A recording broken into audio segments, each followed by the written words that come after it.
everybody. Thank you so much for joining me after the beers. I know it's hard. I'll make it quick. I'm Deborah Acosta. I'm a video journalist with the New York Times, and what you see playing behind me is the moment I found abandoned photographic slides in a street corner in New York City. I was really excited about this find because when I picked one up and I looked at it through the light, I noticed that these were no ordinary family photographs. These photographs depicted adventurous scenes of Africa and Antarctica and of planes streaking through the sky.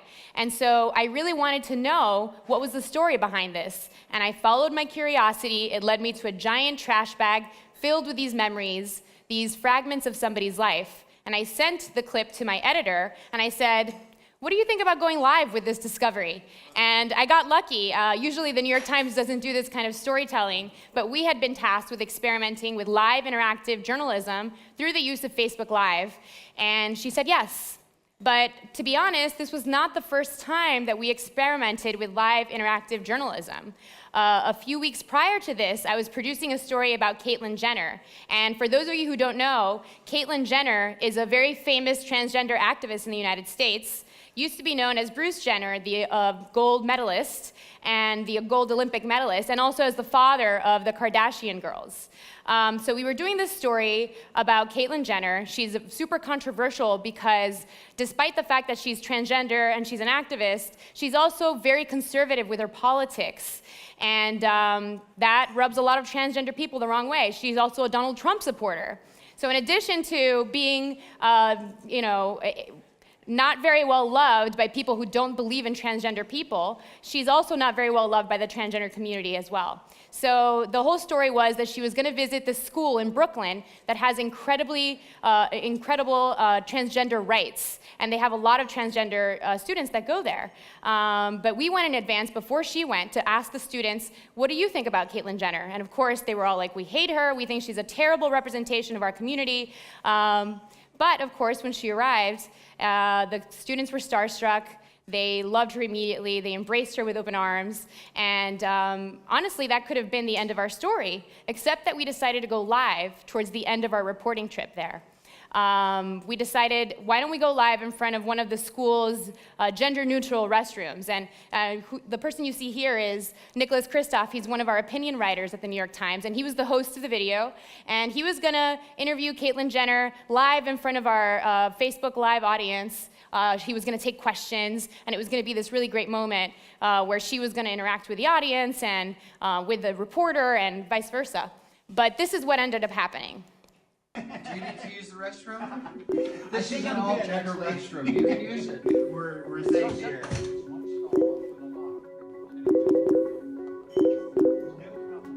A lot of the comments were pretty tough to read. It's clear we have a long way to go. And while America debates bathroom policies, a crisis continues. Nearly half of transgender people will attempt suicide. But at least we're talking. So basically not a ton of great questions to ask Caitlyn Jenner at that moment. But what was interesting about this is that we burst that little media bubble that we had been inhabiting up until that point. I mean, we were there. It was like this beautiful kumbaya moment with all the students and with Caitlyn Jenner. But then when we burst that bubble through the use of live interactive video, we realized that in reality, there still isn't a lot of people in the United States that accept the transgender community. We also saw comments from transgender people who said, we don't accept her as our leader. And in addition to that, we saw how transgender people are often treated online. Often they're bullied, and it's pretty terrible. Actually, a few months prior to this, a young transgender woman who had been on YouTube, she was doing a lot of makeup tutorials. She committed suicide because she was overwhelmed by all of the negative comments that she was receiving on there. So it was really interesting because it led us to this higher truth in our reporting. We got to see what the real situation was outside of this little bubble that we were inhabiting, this safe space that we had created. The truth of the matter was all these other things that we learned along the way. So that brings me back to this project, which was this discovery, these slides that we found on the ground. We decided to go live with this discovery and allow the audience to participate in the reporting. We wanted them to help us crowdsource our reporting.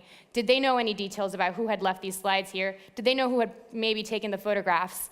And it was a pretty fun project to do. I'll play a little clip so you can get a sense of what this was like. This is a produced piece from a lot of these live videos that we did, and you'll see some of the commenters and what their thoughts were along the way. And this is a short clip from it. On one of the windiest days of the year in New York City, I followed a trail of Kodachrome slides to a trash bag filled with them. I thought maybe there'd be an interesting story, so I recorded myself picking them up and sent a clip to my editor. She was intrigued, so we went live on Facebook. That's me. Hi, I'm Deborah Acosta, journalist with the New York Times. I found something kind of crazy walking down the street. They're actually really, really beautiful photographs. Let me show you guys.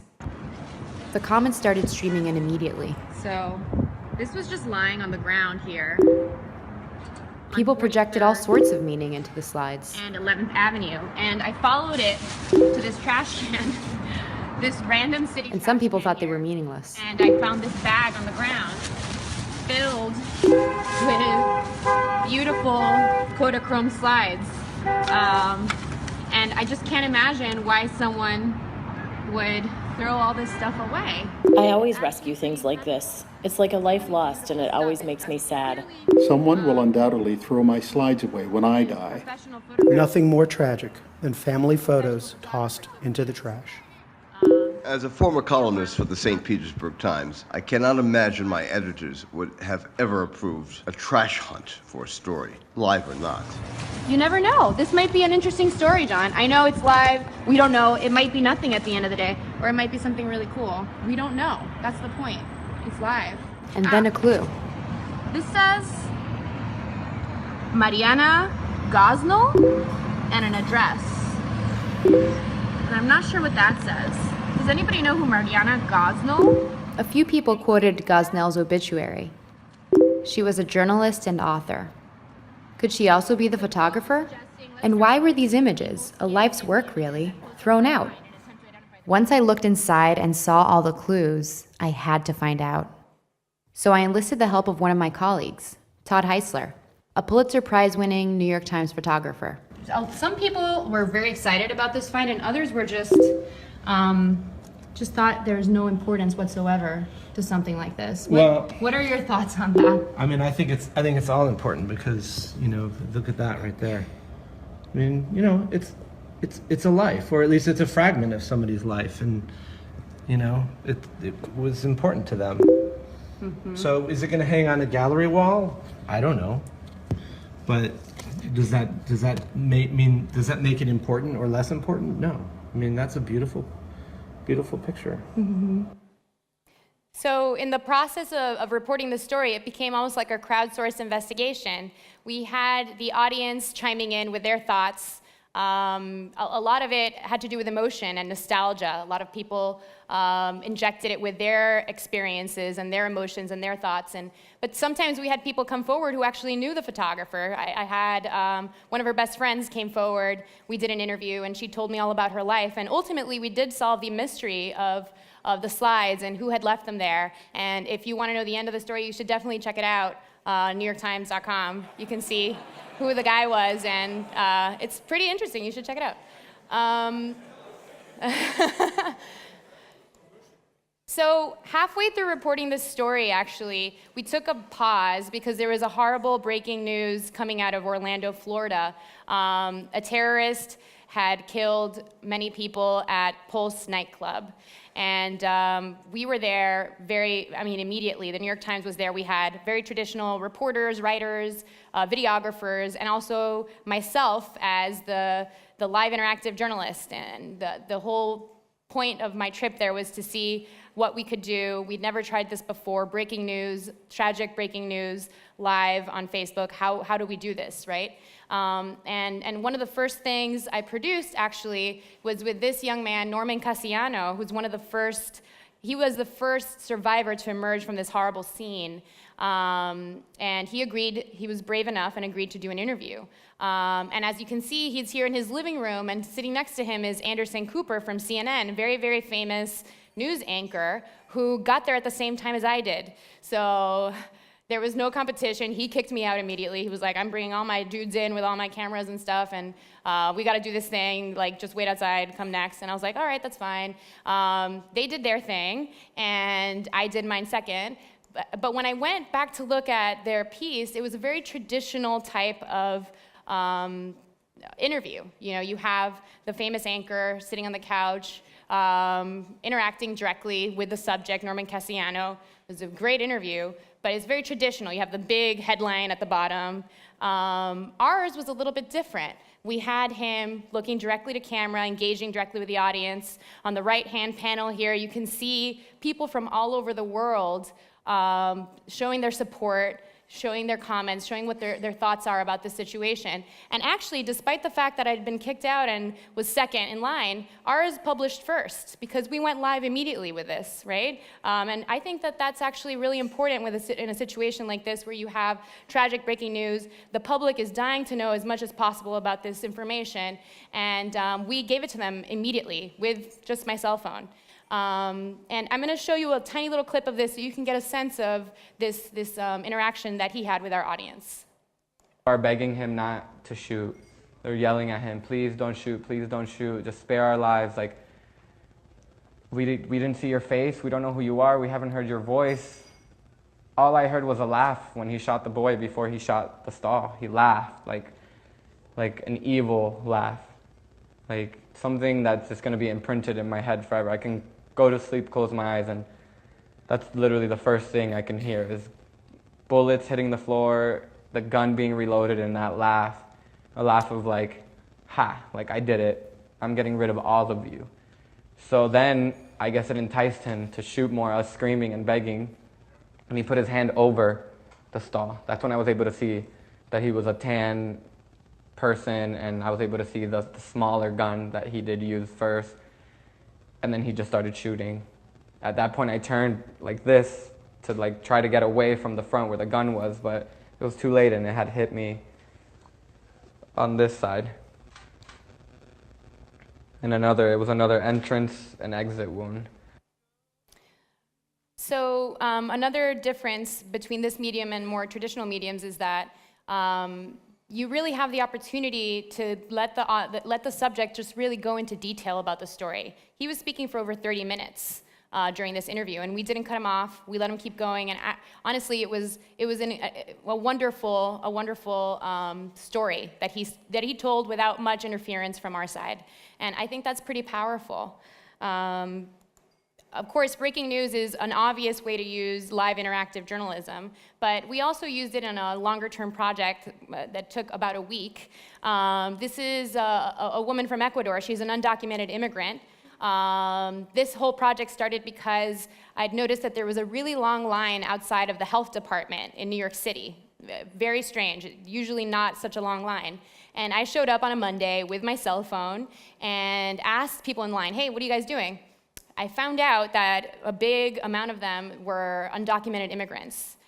They were in line because they were afraid that if they'd be deported, they wouldn't be able to take their American-born children with them back to their country. And so they were all there getting copies of their American children's birth certificates.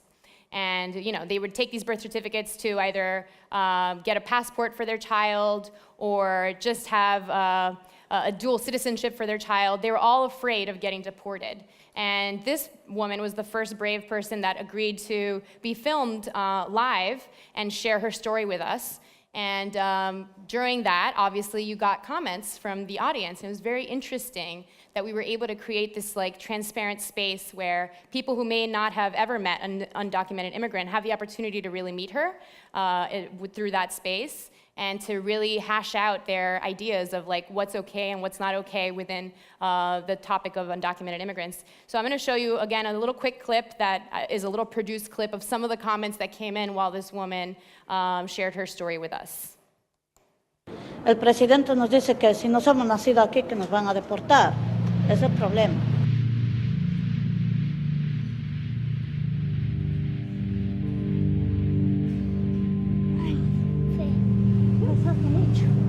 Hola, di así a la cámara. Hola, di. Hola. Eso sí. Hola, señorita, di. Hola, señorita.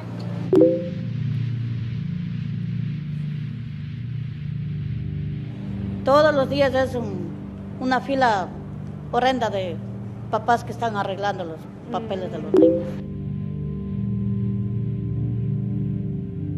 Ellos son nuestros hijos y no podemos dejarlos a ellos abandonados.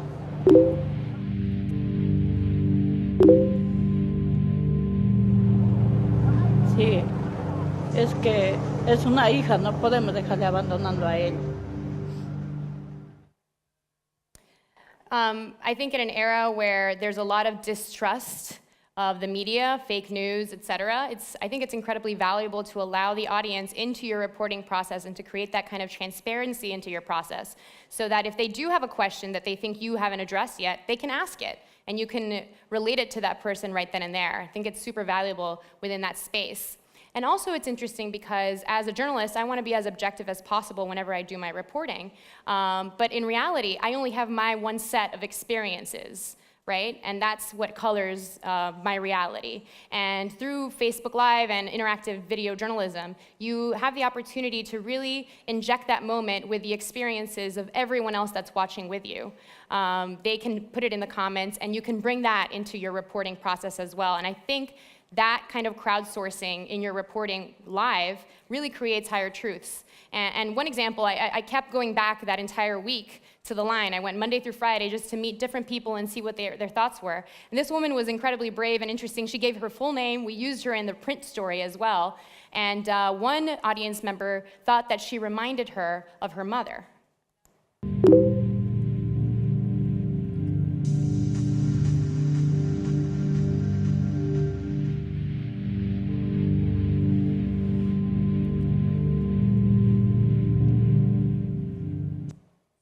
So this woman related this woman's undocumented immigrant experience in the United States to her mother's experience during World War II, which I thought was so interesting. I don't have a mother that lived through World War II or a family member that lived through World War II here in Europe, so I don't have that as an interesting thing that I can bring into my reporting, but this woman did. I thought that was really interesting that she created that connection in her mind.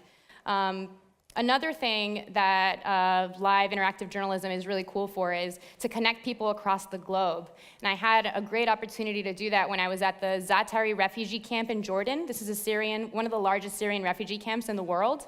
And miraculously, I was able to go live there and bring our New York Times audience into that refugee camp. These refugee camps are very difficult to access for many, many different reasons. And so it was really satisfying to be able to bring people together in this way. And one scene in particular was really interesting. It was a little boy in California was watching with his mother as we interacted with some young men, some young boys in the Syrian refugee camp. And I'll show you a little bit about what that was like. I'll give you a little clip. We've had a lot of children that have come together here around the interview. We're going to ask them a couple questions. He's holding some feathers. There's a young boy from America that's asking, do they play sports? طبعا. ايش هاي؟ فوتبول. أنا مش زياد بالطبع، الأستاذ بيعرف يسلك وبيعرف يسوي حركات. Tristan from the US is asking them what kind of sports they play, and they're showing him they play soccer. The boy in America, Tristan, he's 10 years old, he's saying, oh, they have such nice skills. He plays soccer too. بس أنا نحن نعرف نلعب زيادة. بالشحاطة ما بنعرفش أنبوط ممكن نعرف. Oh wow, so they're even better than this, Tristan, just so you know. So, you know, two people that you think might not be could be as different as possible, a young boy, Syrian refugee in Jordan, and a young boy in America, actually they have more in common than you might think. There are some differences. The young boy in America has a cool cap and some sneakers, and this boy over here has like a Saudi backpack that was given to the camp and like little sandals, but in reality, there's not a ton of differences between us, and I think that this platform allows you to really connect people in a way that wouldn't be possible otherwise. So the next question is, where do we go from here? Like, what other types of projects would make sense within this medium? And one that comes to mind to me automatically is climate change. This is a topic that in the United States is a very controversial one because a lot of people don't even think it exists. So wouldn't it be interesting to do live interactive journalism within that topic so that audience members can speak to the experts directly and audience members that don't believe it can talk to audience members that do believe in it, and then we can have this discourse in public through the use of live interactive journalism.